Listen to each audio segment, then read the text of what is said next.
So welcome everyone. Good evening. Can you hear me okay? Great, thank you. So welcome to this Tuesday evening session. We have a chance to meditate together, and I'll offer some reflections on Dhamma, focusing on the Satipatthana Sutta, which is the theme for our winter retreat this year. And I'll leave some space at the end of the time for any questions, a little bit of Dhamma sharing. So welcome everyone. And let's first of all take the opportunity to practice meditation together. So please make yourselves as comfortable as can be.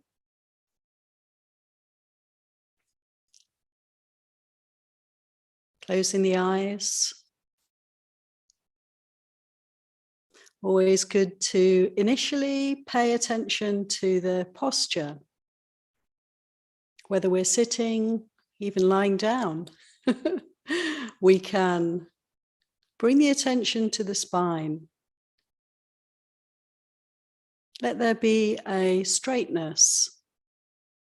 If we're sitting in an upright posture, just notice,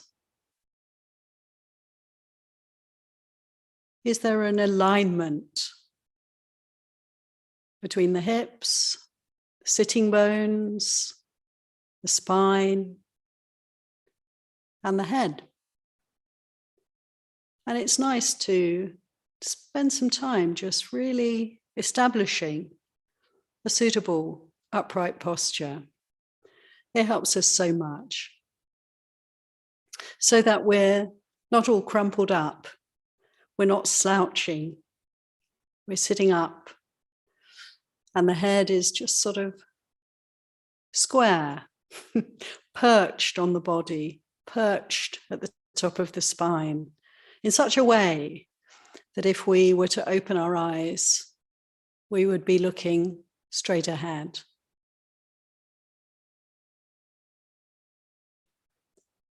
And it's often helpful to just kind of rock from side to side or front to back to find that beautiful place of poise and balance. It's energizing to be upright. It gives us the space to breathe deep. It gives us the chance to fully relax.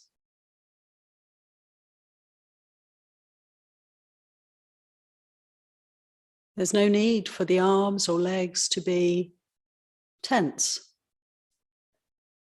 There's nothing for them to do right now, is there? So let's notice as we sit upright or align ourselves in whatever posture we're in, straighten up the spine, symmetrical, centered. Let's notice the shoulders. So often we hold a lot of tension here. Tops of the arms, scapulae at the back, the kind of wings of the shoulders. Focusing on this area, we can just breathe deep and feel how we can let go of any tension, holding, tightness here.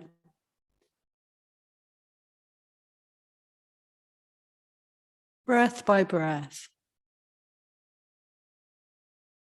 See how the shoulders can drop. Sometimes there are knots in this area, tightness holding. And as we pay attention here and just breathe and simply allow things to ease and relax, we can feel a warmth, a softening, just like having a massage where somebody gouges into those spots where there's tightness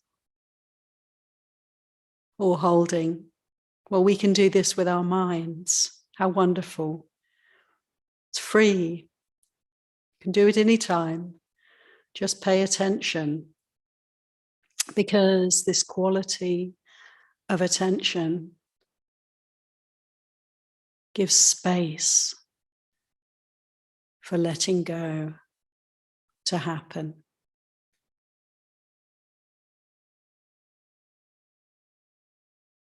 So enjoying this easing, softening and relaxing in the shoulders and the neck. Let's just see how that is. Sometimes we hold our heads at angles and in ways that are hard work for us. Just see, how is the neck area right now? Is it asking for a little realignment? Just feeling it out. Oftentimes when we pay attention, practice mindfulness in different parts of the body, it's as if we give them permission to come right, to find their place of easefulness, to realign. We can notice this, that we don't actually have to do anything except observe. So let's bring the attention down now, coming down the spine, part by part, down to the sitting bones at the base of the body. And again, we can have a lot of holding here, tension and tightness. So let's pay attention to the hips, those huge muscles, the buttocks, base of the abdomen, top of the legs. Just let the attention wash all around this area. And see if we need to move a little. If any adjustments start to happen.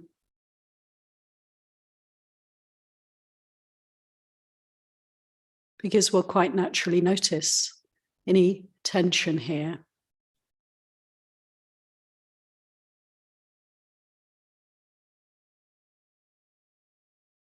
Breathing into this part of the body, feeling it kind of open up.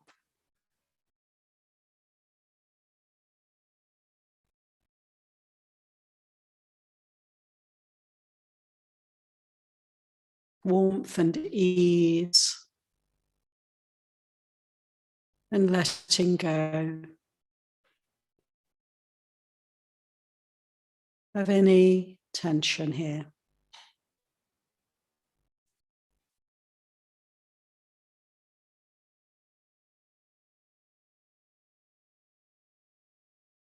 And I'd like to invite you now to bring the attention to the belly, base of the abdomen. Another place where there can be tightness, there can be stress, seat of so many powerful emotions, forces.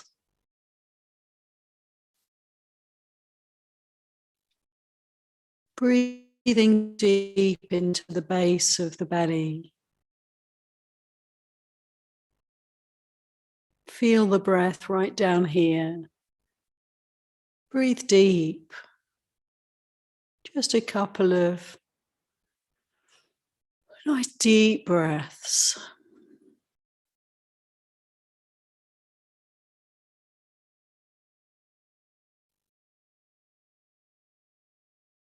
We can start to notice, can't we, how this part of the body is in motion, expanding and contracting with every breath.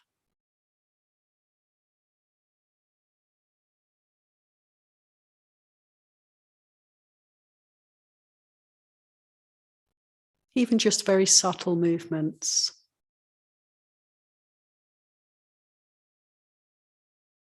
Can you feel it here, the breath?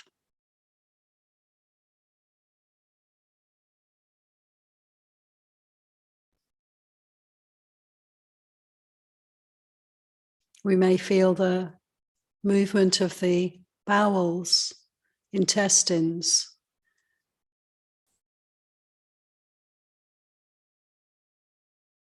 And we can feel the muscles here, can't we? Holding us, holding it all in place. And often these muscles can be overly tight. Let's pay attention here. A little allowing the belly to soften,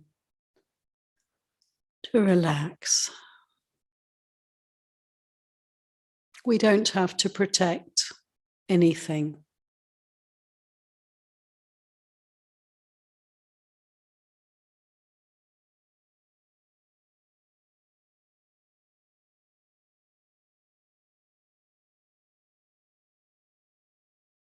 How does it feel?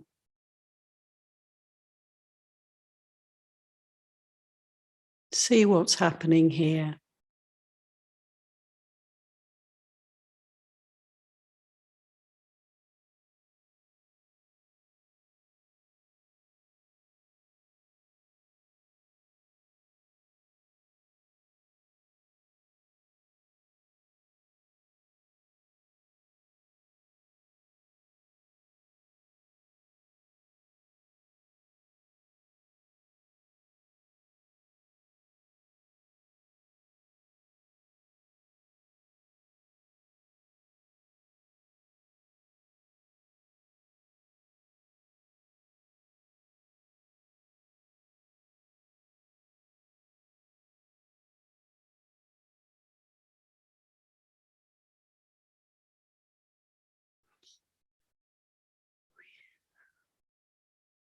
Now I'd like to invite you to focus more on the breath.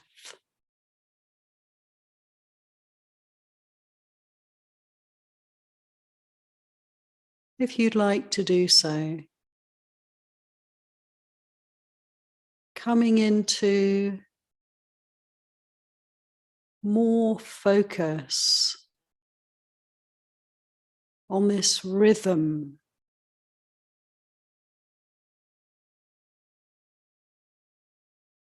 that is breathing.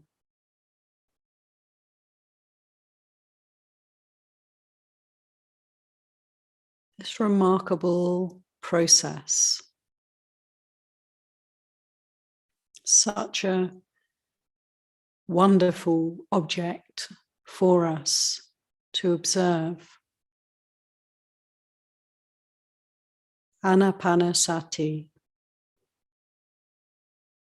in and out breaths.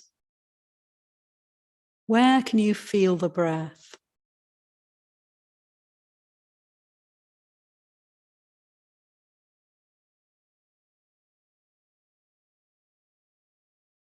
Can you feel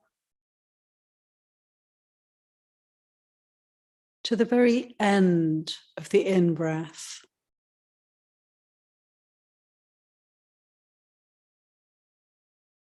And that pause before the out-breath.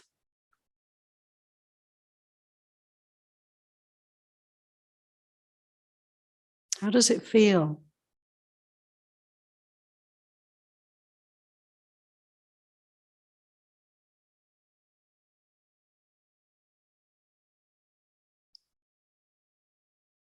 And as the body releases on the out-breath, can we feel right to the end of the out-breath? And then notice the gap where everything stops.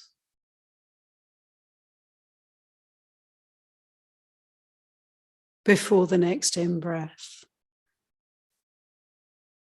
This rhythm that gives us the opportunity to really sharpen, brighten, deepen our awareness. I'd like to invite you to follow the breath, the natural breath. The only effort here is to be present for this, not to miss a single breath, not to miss a single moment of this process.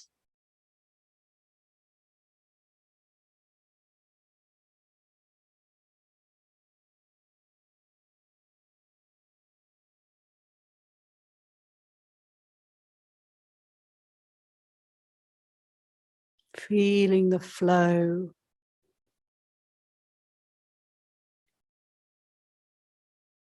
present for the pauses.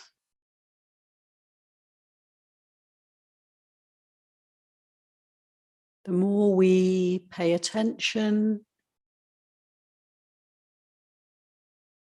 the more refined, the more subtle our experience of breathing, body breathing.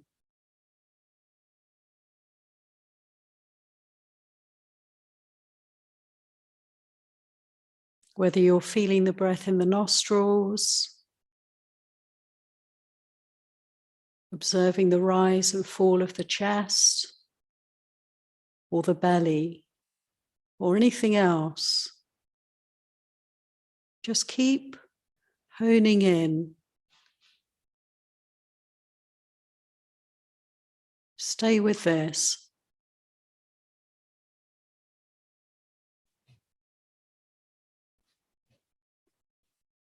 The Buddha said, just like a carpenter sawing the wood, all the attention is on that point of contact between the saw and the wood. Let our gaze, let all our attention be on this point, this moment, this breath. this aspect of the breath.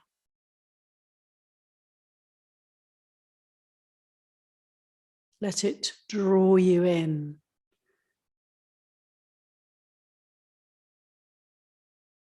Allow the attention to become one-pointed.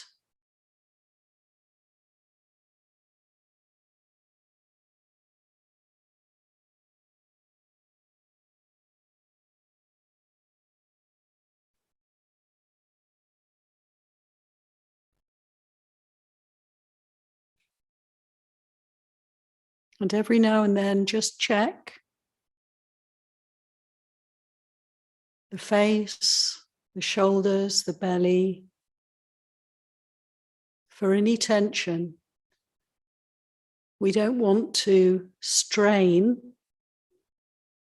to practice Anapanasati.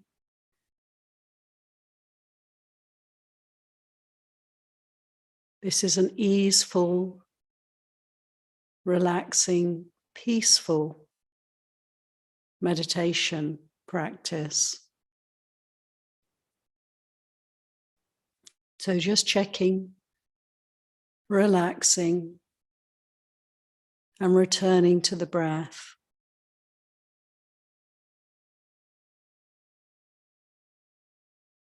So we can sit together in silence now for a little while.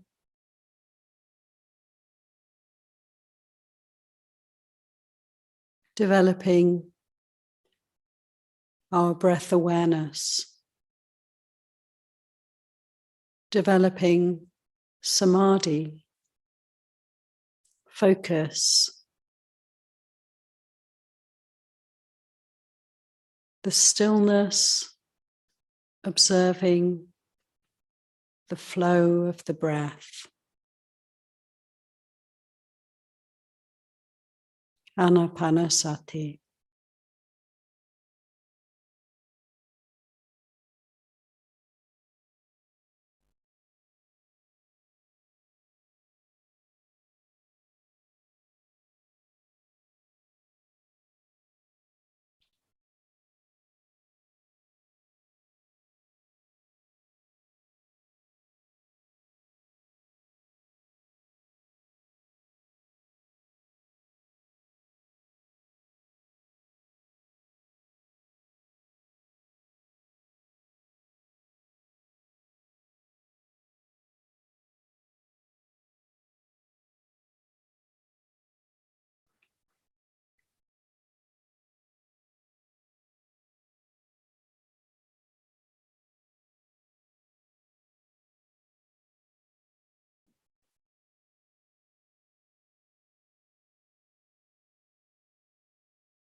So I'd like to offer some words on Dhamma now.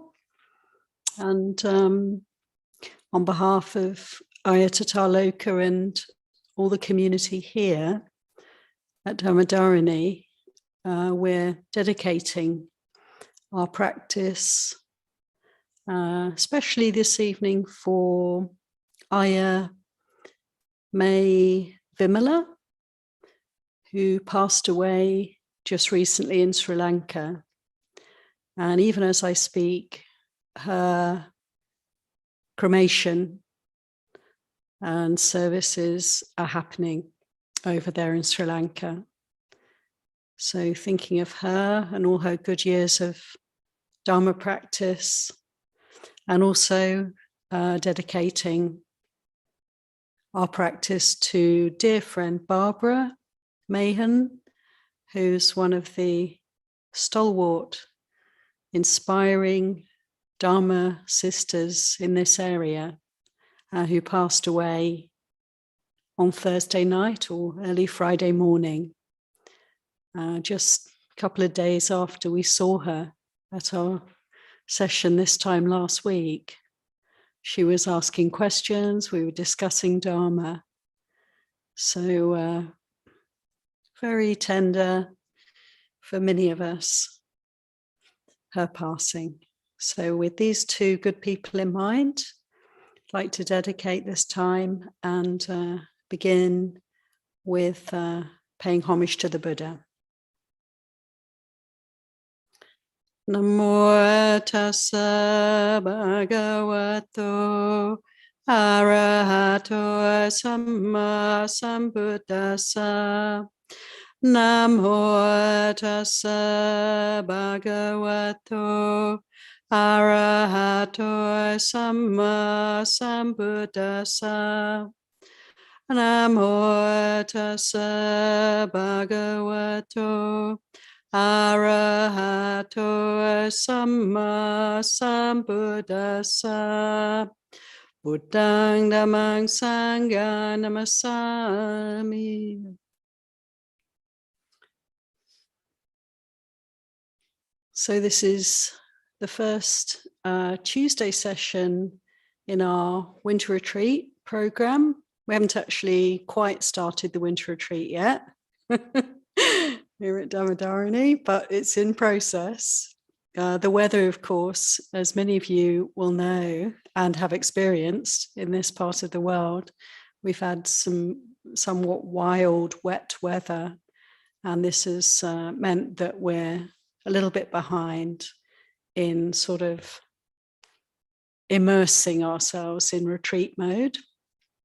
But nevertheless, we're starting to look at the Satipatthana Sutta, and the meditation this evening, Anapanasati practice, of course, as many of you will know, it's the first of the meditation teachings in Satipatthana Sutta. And I'd like to focus this talk on this teaching of breath awareness as it is given to us in the Satipatthana Sutta. First of all, to say, you know, historically, this sutta is maybe a kind of mixture of different teachings that have all been put together. And we now have this Satipatthana Sutta. I would be fairly confident that all the teachings in Satipatthana Sutta are relevant for us, helpful for us, and we can use them as guidance for liberation. And what's beautiful about this sutta is that it is a meditation sutta, isn't it? And there are not so many suttas in the Pali Canon that focus purely on meditation practice. And so this is really a very valuable resource for us. And of course, the Buddha taught Anapanasati, breath awareness meditation, in so many different places at so many different times. This is a really basic or common or most useful way to develop our meditation practice. And actually, there are teachers historically, such as Ledi Sayadaw in Burma, great Arahant monk, many others who only teach this method. We could quite usefully, skillfully practice Anapanasati for their whole life, and we wouldn't be wasting our time. And of course, as you know, there's a whole sutta in Majjhima Nikaya which is dedicated to this practice, Anapanasati Sutta, number 118. But anyway, I'm talking about Sutta number 10 this evening in Majjhima, which also, Satipatthana Sutta also comes in the Digha Nikaya in an even longer version, Digha number 22. This emphasizes really the importance of this teaching. Coming to this first section, I'm going to focus in on the meditation instructions that the Buddha gives us, how to observe the breath.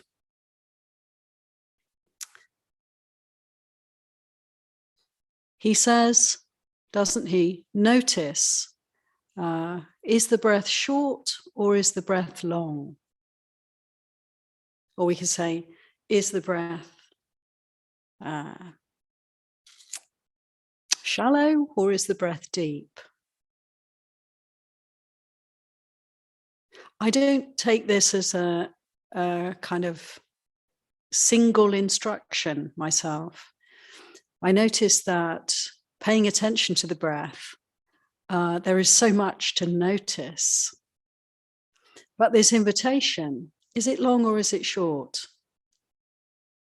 Is really an invitation to pay attention, isn't it, to the process, to the rhythm, as I was saying in the guided meditation, to really notice the nuances, to notice the different phases of the breath, to make much of this ability to focus on this simple object of meditation.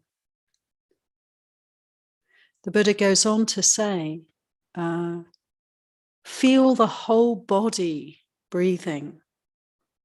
Can you feel it? Can you feel the whole body? And this is variously translated. Did the Buddha mean feel the whole body of the breath, the whole process of breathing? Or did he mean feel the whole body breathing, this entire form with every breath? And I think this is a really interesting and quite helpful, significant teaching. Oftentimes, in the teachings of the Buddha, there is wiggle space. There's room for different interpretations. And I actually feel that rather than being a reason to dispute or a problem for us, it's an opportunity for us to look at things from different angles and to explore, what does this mean for me? How do I experience this? What does this teaching do here for this mind, this body? And I actually think this invitation to observe the whole body of the breath is something we can consider in different ways, usefully. For some people, there is a quite natural inclination, tendency of the mind towards samadhi, towards focus, towards really zeroing in, narrowing down the field of attention, coming to one point. So for instance, when we're, say, paying attention to the body, the inclination will be to go to some particular part of the body and rest the attention there and refine and kind of bore away like the carpenter with the saw, just working away at that point of contact. So a mind that quite naturally inclines towards samadhi. And another person, many of us, have a different kind of experience. So that when we're paying attention to the breath, we don't necessarily narrow down the field of awareness.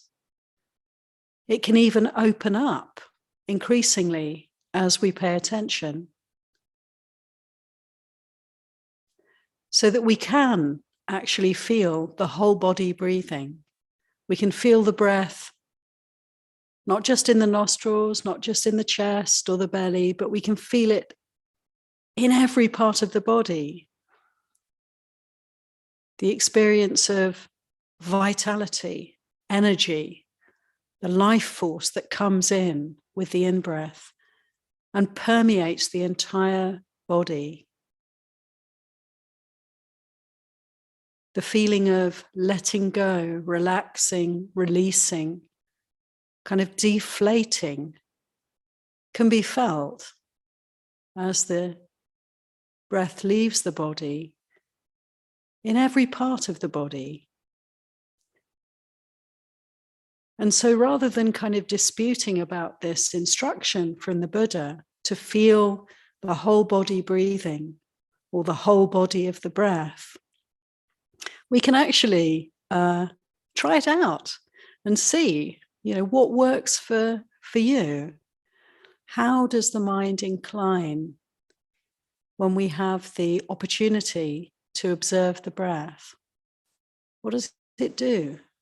And the important point really is that there's nothing, we can't kind of go wrong.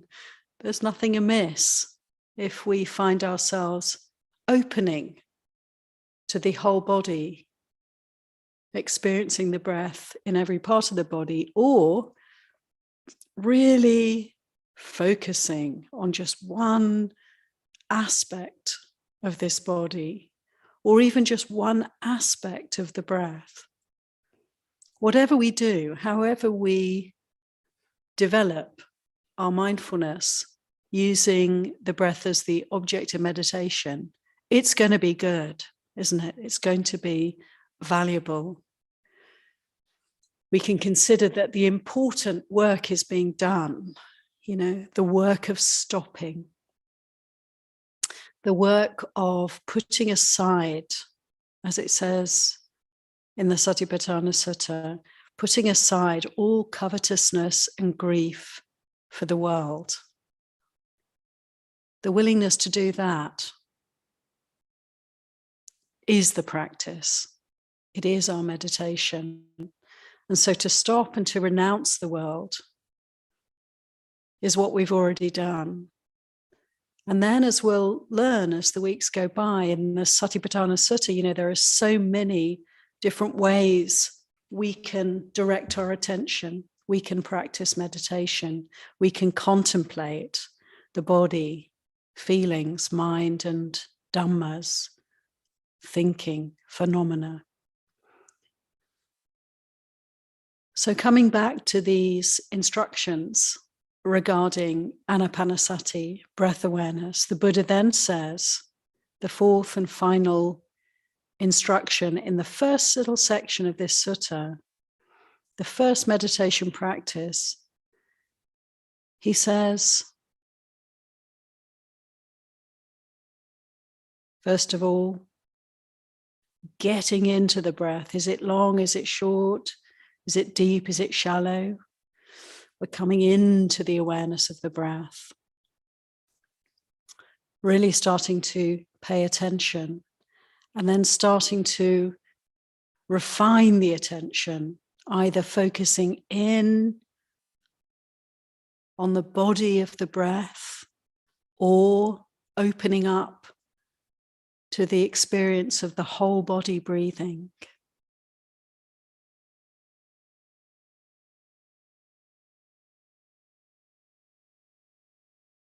And then he says, can we observe the breath, tranquilizing the bodily formation? And isn't this just what happens?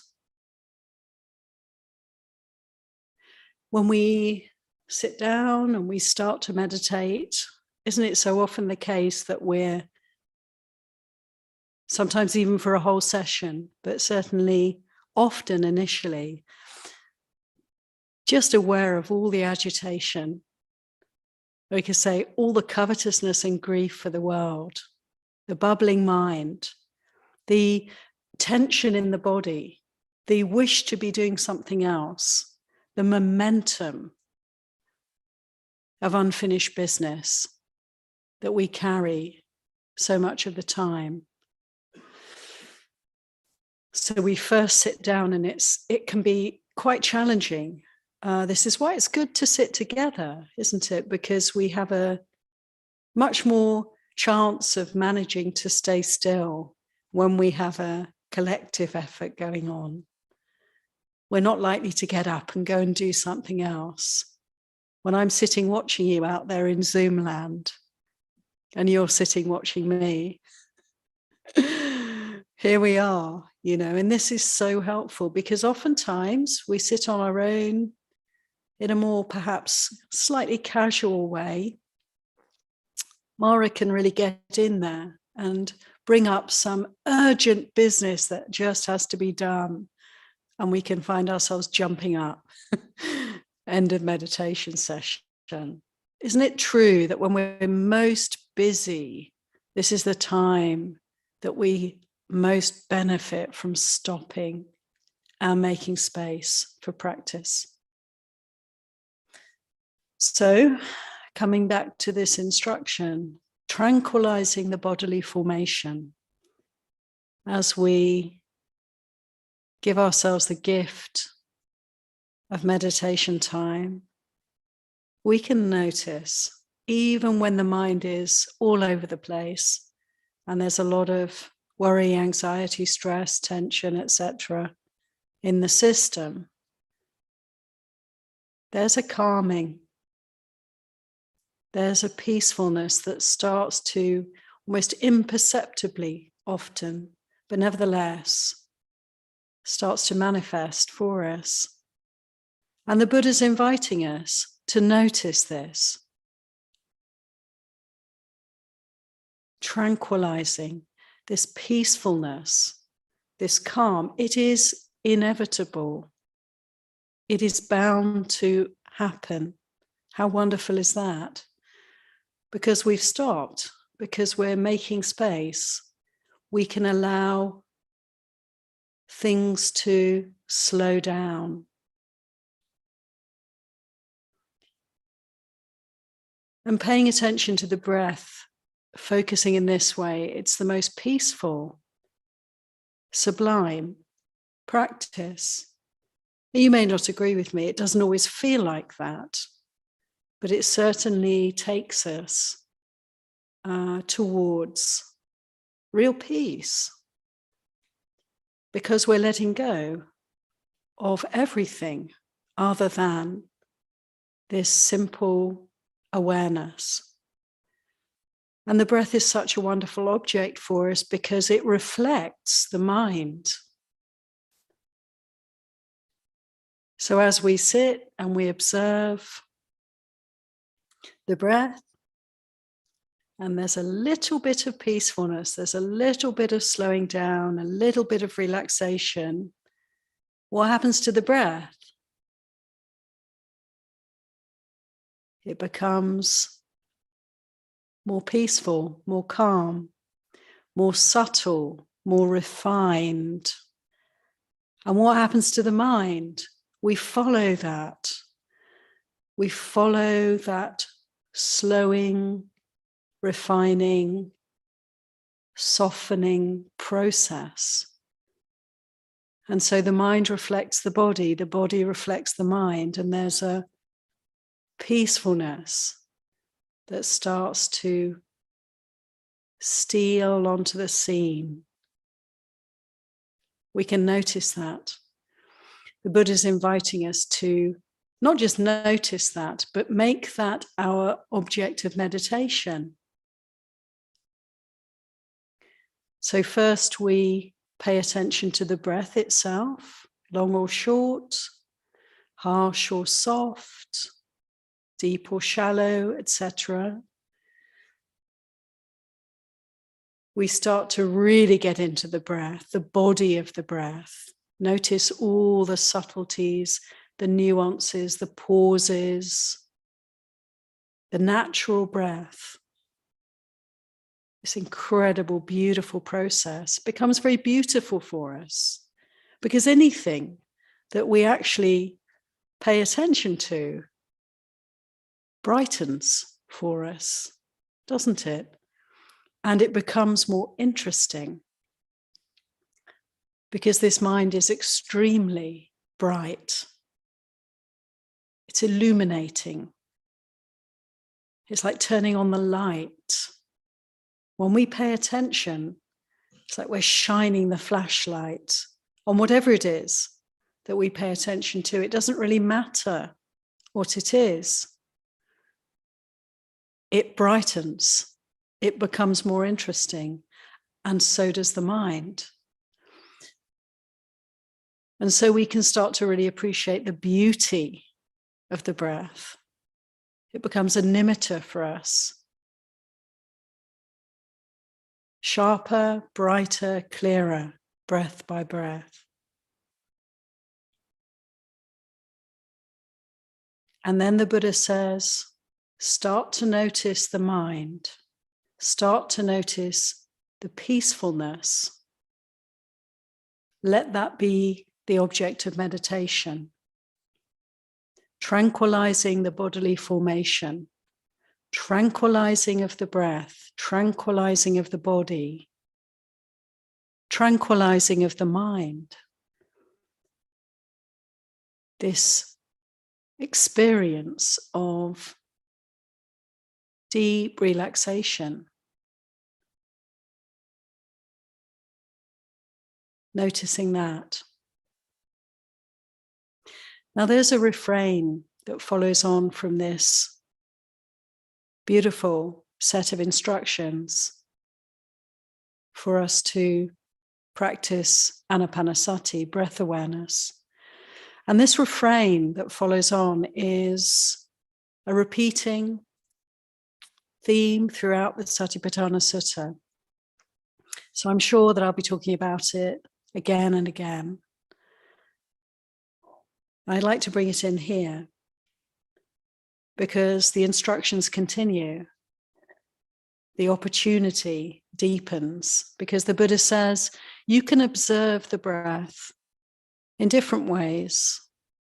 Given these instructions, given this practice that we're doing, we can observe the breath inside and the breath outside. A whole extra dimension for us. How do we interpret that teaching? It's very clear in the Pali. It's the external breath and the internal breath. But it's not so clear where is the external part. So is it an opportunity here to observe the breath on the outside of the body? Maybe touching the entrance of the nostrils.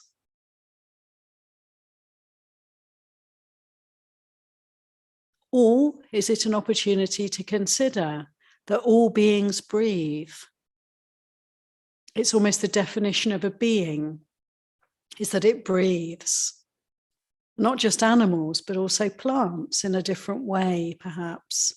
But they too breathe. Are we being invited to consider, to contemplate our shared experience. Our dear friends who've passed away, who I mentioned just before this talk, have ceased to breathe. The last thing we'll experience, if we're lucky, if we're fortunate in this life, will be the last breath. This is what defines, isn't it, the living and the dead, the breath. And so I think this is a very powerful and extraordinary invitation from the Buddha to consider the breath, both internally and externally. And he goes further and says, also when we observe the breath, let's consider it's arising, it's passing, it's arising and passing. This flow, this constant change. This is anicca sanya, isn't it? The awareness of impermanence. He brings this in too. With every meditation practice that we're going to be exploring in this sutta, the same instructions here. Can we, even as we're really getting immersed in breath meditation, paying attention to each and every breath, or the whole body breathing, can we also remember this reality that's presenting itself to us, isn't it? Every moment, that there is this constant flow and change. No two breaths the same. The breath itself, every breath is a change. It's a changing, flowing, constantly moving phenomenon. And it's a reflection of the reality that everything is changing. There is nothing in this realm, material realm, that is permanent. So again, it's a whole extra dimension that we can bring in, even as we sit and focus on the breath, just remembering, noticing, awareness of change. This is a really powerful contemplation for us.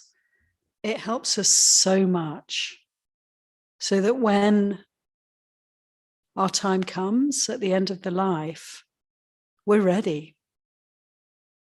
Because we're not expecting things to stay the same. I find myself breath contemplation, meditating on the breath, it's almost immediately an invitation also to reflect on death, because this is the very narrow boundary here. This breath, this is it, this is the life. If I'm not breathing, that's the end of it all. It's that subtle. It's that tenuous. Quite remarkable. So the Buddha's instructions here are really inviting us to wake up to the way things are with every breath, in every moment. This is it. This could be the last breath. And we can get to really know that, to really bring that in, and to make peace with that. We have a tendency to think of death as a problem, or unfortunate, fearful, something to kind of push away to the side somewhere and not really think about until somebody dies, and then we're, presented with this painful shock. But if we're paying attention to this body and this breath and heeding the Buddha's teachings on anicca, impermanence, then we're not going to be traumatized or shocked. It's more like, oh yes, their time came and my time will come too. And all those that I love, all those who are dear to me, they're also on the same path. These bodies don't last. And that's fine. That's normal. It's nature. It's Dhamma. So here in this meditation practice, we are actually, in a way, opening to the reality, to the way things are. It's no small thing, and it's so simple, the meditation practice, and yet there's a kind of permeating of Dhamma that happens through the mind. Wisdom arises. Understanding dawns on us, breath by breath. We are preparing ourselves. We are ready to let go, to let go of everything.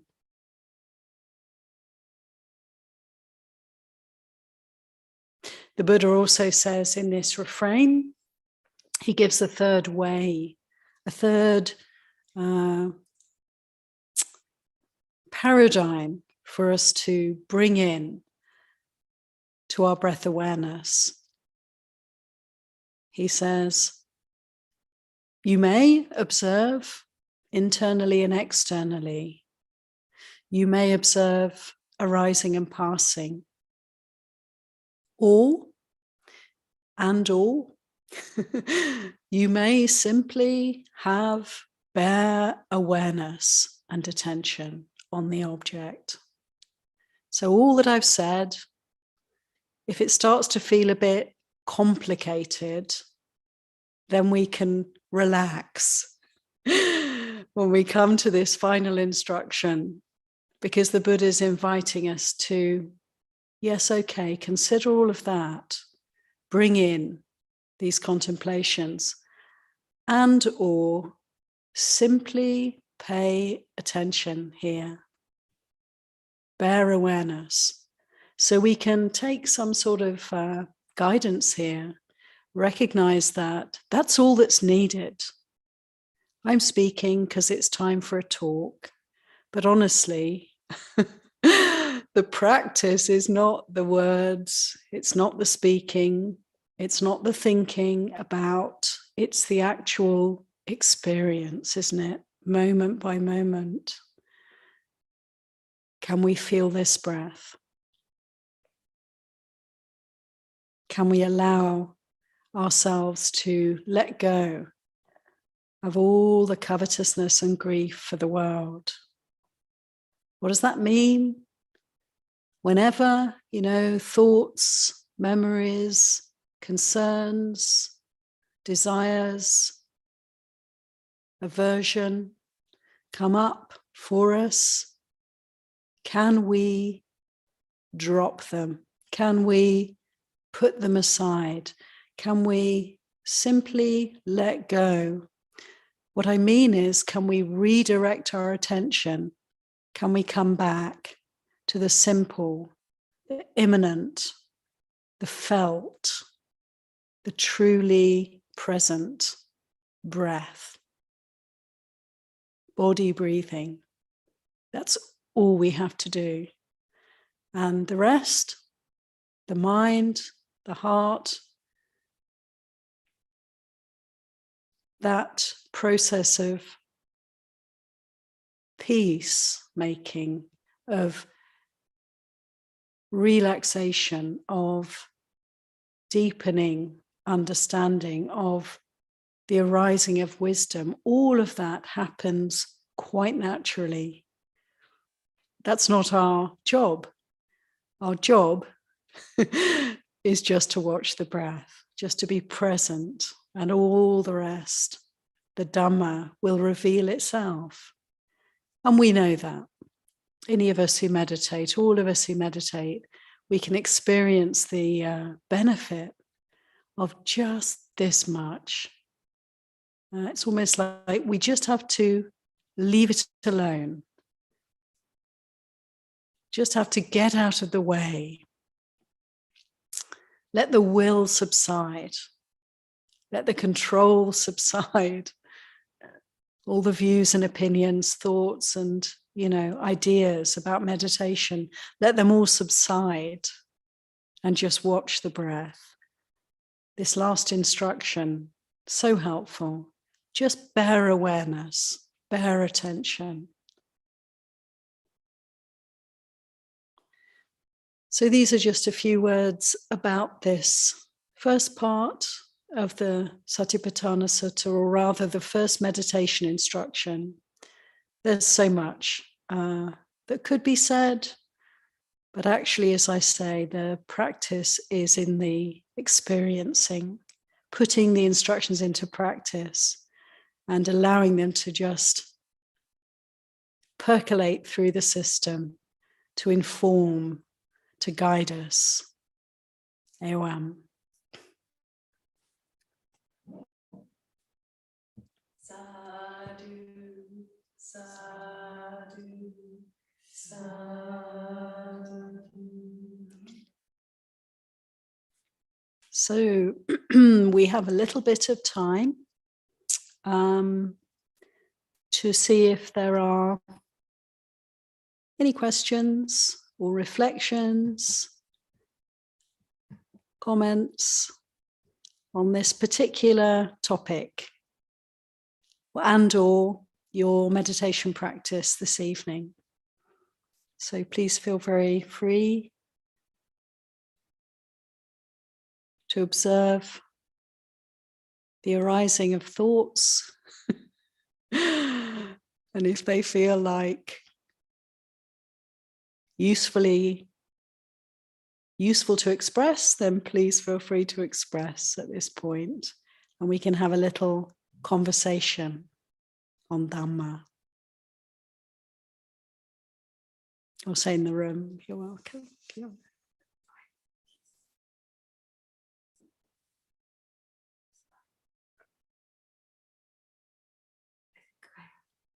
Yeah. Yes, Ayatataloka's with us. How wonderful. Thank you for joining us, Aya. Good evening, Aya, and greetings to everyone and to all in the meditation hall. I just wanted to say thank you so much for sharing this time with this teaching with us. I was just reflecting, I think, certainly for myself and for many of us, we've read this sutta, we've heard talks on it, we've practiced with it before, and it is such a benefit to have you with us and sharing your many years of experience, teachings heard, practice with this teaching with us during this time. So I just wanted to say thank you very much for that, and feeling a lot of appreciation for it.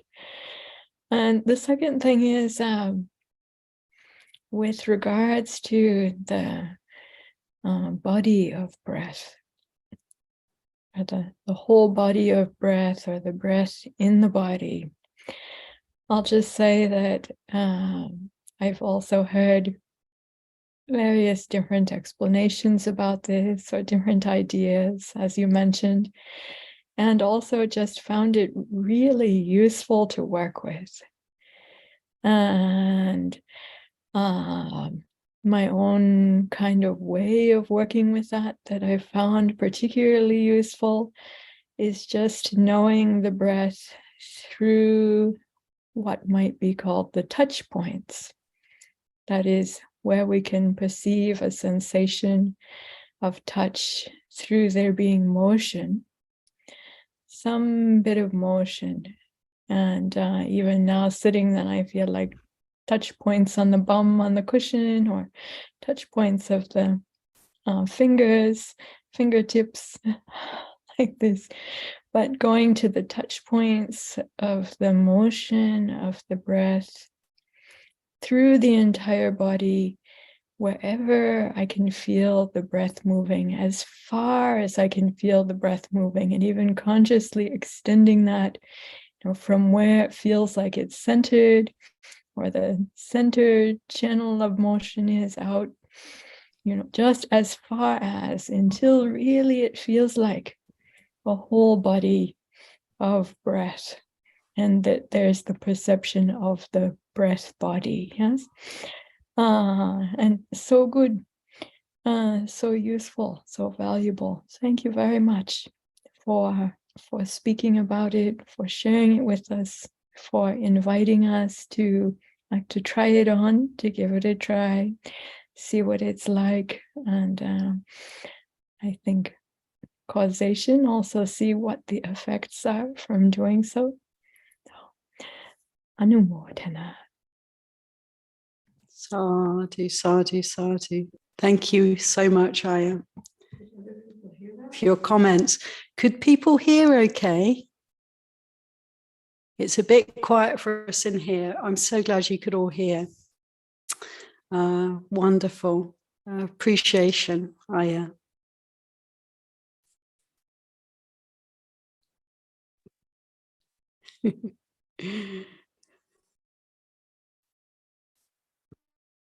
Anybody else feel like sharing any questions, thoughts about Anapanasati? I wonder if you all like to practice this particular method. If any of you have difficulty or find that it doesn't work for you, I'd be very interested to hear.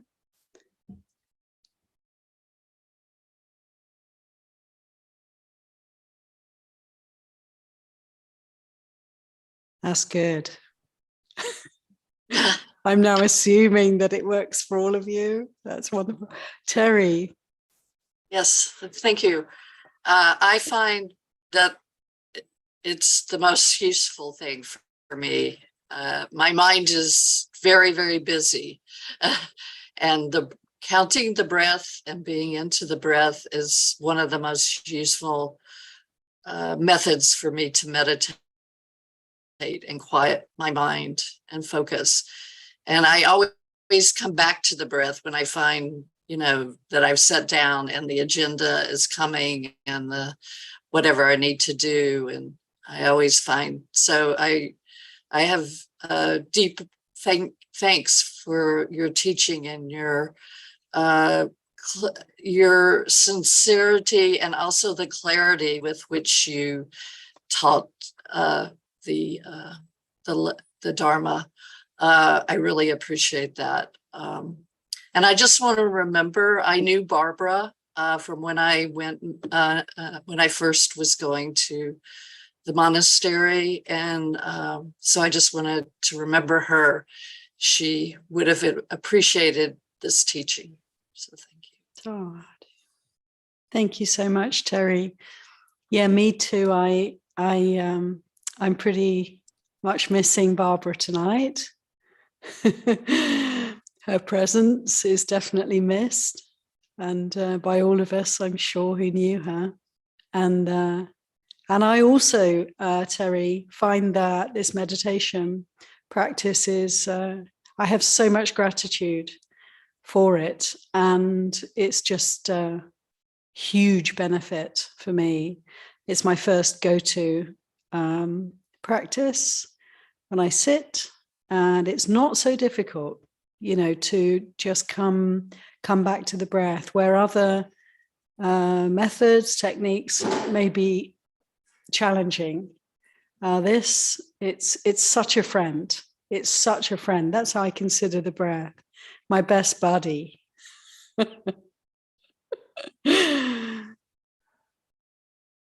Thank you, Terry. Yeah, Smita. Hi. I had a question regarding a section which talks about gladdening the mind or sort of like being sensitive to pleasure and joy when you're doing the Anapanasati. So you in today's talk talked about focusing on the peace, and I've tried that, but I've never gone to the next stage, which is focusing on the joy or pleasure or rapture. So do you have any comments around how to get to the next stage? Thank you very much, Samita. Yeah, my goodness, there's so many more instructions actually about Anapanasati, breath awareness, not in the Satipatthana Sutta, but in the Anapanasati Sutta, these 4 tetrads, so 16 different kinds of instructions. It's tempting to say stages, but like most things, I think in our practice, things don't go in straight lines, do they?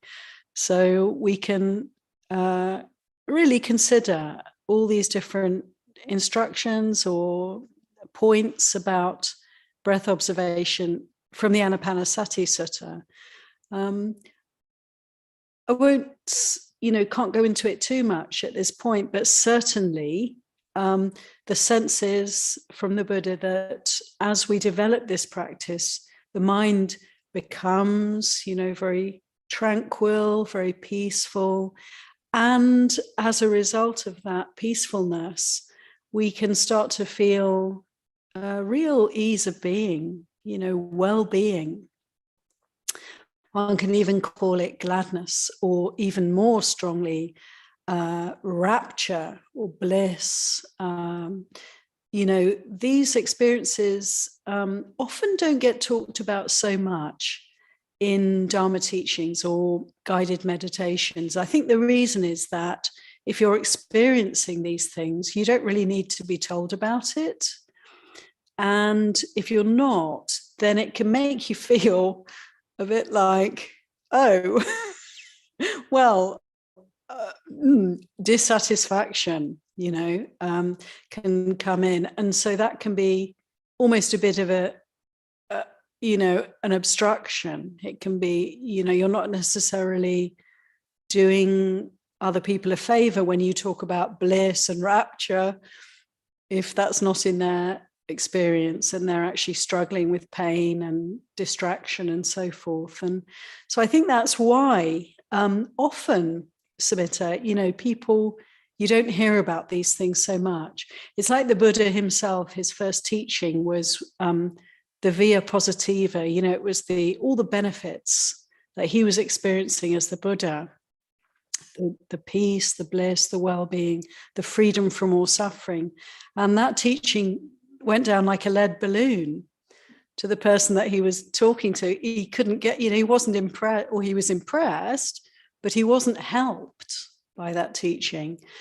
So then the Buddha started to speak about the 4 Noble Truths, about suffering, about the problem, the disease, the suffering that we experience, that in us which is not liberated. And that meets a need and helps us. So in the same kind of way, people don't often focus on these aspects, but certainly, Smita, in the Anapanasati Sutta, it is beautiful to see these different stages and to see where and how we can experience them for ourselves. And I would say that for most of us, we practice Anapanasati, we observe the breath, and we're going to feel, say, better. We're going to notice benefits to whatever degree, So I'm sorry, I'm not really kind of meeting your question, but definitely I would direct you to looking again and again at the Anapanasati Sutta and just really considering those instructions. Thank you. Thank you. Ruwanthi, last question, last comment. Thank you. I just want to. Oh, I can't hear you at all. Sorry. Can you hear me now? Just about. Can you go close to your mic? I'm sorry. Mhm. We're Oh, having sound problems here too. from my side. Yeah, So I thank you. just want to say I'm very thankful for the teachings tonight, Aya. I was very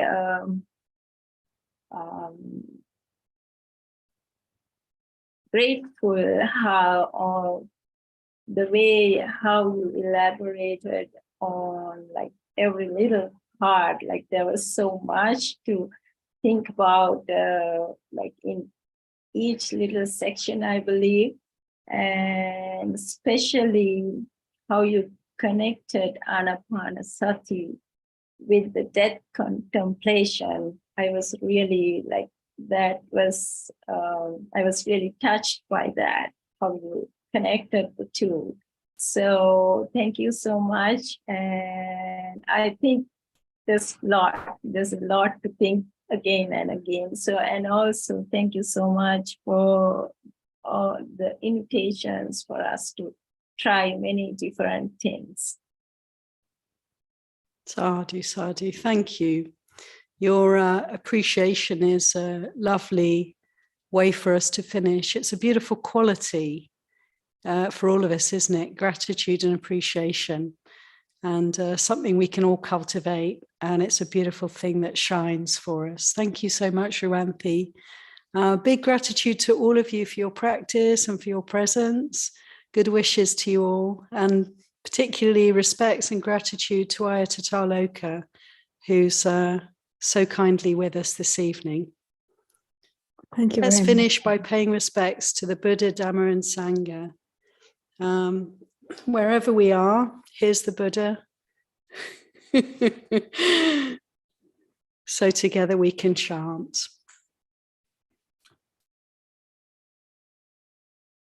Arahant Sama Sambuddha Bhagava Buddham Bhagavantam Abhivademi.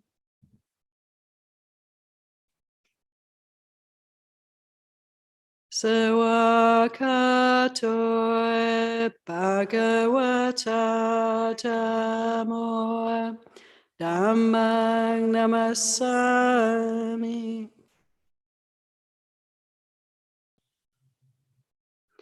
Satipatthana Bhagavato Sawaka Sangha Sanghang Namami.